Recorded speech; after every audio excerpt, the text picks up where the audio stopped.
قصات النور تاج البدر يبرزها نجما يشع بأنوار وأنوار مبارك زوجها جاءت நோன்பு காலம், நோன்பின் மாதம், இரவெல்லாம் நின்று வணங்க வேண்டிய மாதம்.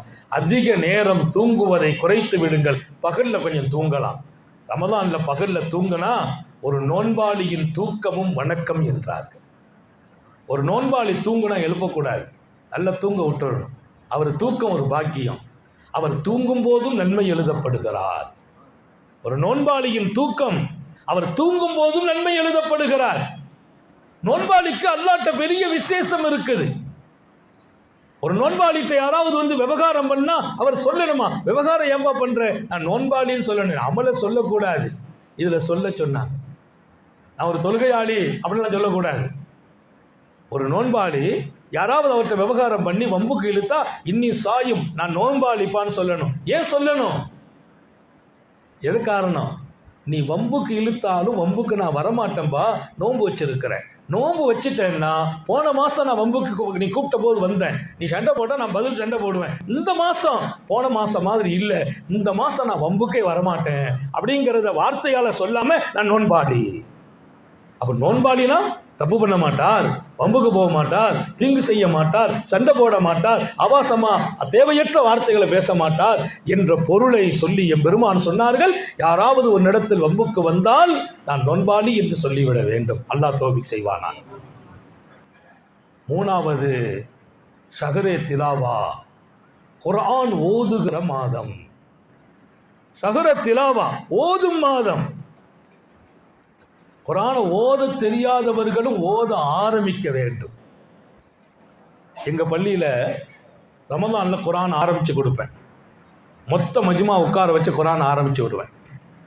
எல்லாரும் பிஸ்மி சொல்லி அல்ஹம்து சூரா இக்ரா பிஸ்மி சொல்லி கொடுக்கிறார். அல்லாஹ்வுடைய பரக்கத்தை அடுத்த வருஷத்துக்குள்ள அவங்க பார்த்து ஓத வந்துருவாங்க. திருக்குர்ஆன் ஓத வேண்டிய மாதம். ஷஹ்ரு ரமலான் அல்லதி உன்சில ஃபீஹில் குர்ஆன், குர்ஆன் இறக்கப்பட்ட மாதம் இந்த மாதம். திருக்குர்ஆன் அருளப்பட்ட இந்த மாதத்தில் திருக்குர்ஆனோடு நீங்கள் இருக்க வேண்டும். ரமலான்ல என்னுடைய வேலை, எல்லா வேலையும் நிப்பாட்டிடணும். ஹஜ்ரத் இமாம் மாலிக் ரஹ்மத்துல்லாஹி அலைஹி அவர்கள் ஹதீஸினுடைய மிகப்பெரிய ஆய்வாளர்.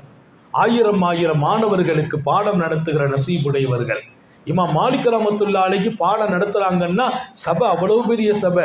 அரண்மனையின் அரசர்கள் வந்து உட்காருவார்கள். அரண்மனையின் அரசர்கள் இமாம் மாலிக் ரஹ்மத்துல்லாஹி அலைஹியுடைய பாடத்தில். மாலிக் இமாமை பற்றி நான் படித்தேன். மஸ்ஜிது நபவியில எவ்வளவு கூட்டம் மாலிக் இமாமை சுற்றி இருப்பாங்கன்னா வீடுகளில் வீதியில் ஒரு அதிர்ச்சியான சத்தம் கேட்டுச்சு. வீட்டில் எல்லாரும் பதற. மாலிக் இமாமுடைய உம்மா சொன்னாங்களா, ஏன் பதறீங்க? ஒன்றும் இல்லை, ஒன்றும் அசம்பாவிதமாக நடக்கல. என் மகன் மாலிக்கு தும்மி அல்ஹம்துலில்லாஹ் சொல்லி இருக்கிறார். அங்க இருக்கிற கூட்டம் யர்ஹமுக்கல்லா சொன்ன சத்தம் என்றார்கள். யர்ஹமுக்கல்லான்னு சொன்ன சத்தம் மதீனாவை அலறியது. பல்லாயிரம் மாணவர்களை கொண்டு பாடம் நடத்துகிற இடம். அந்த இமாம் மாலிக் ரஹ்மத்துல்லாஹ் ரமலான்ல பாடம் நடத்துறது இல்லை. ரமலானுடைய காலத்தில் ஹதீஸுக்குள்ள போறது இல்லை, எந்த பணியும் செய்வதில்லை.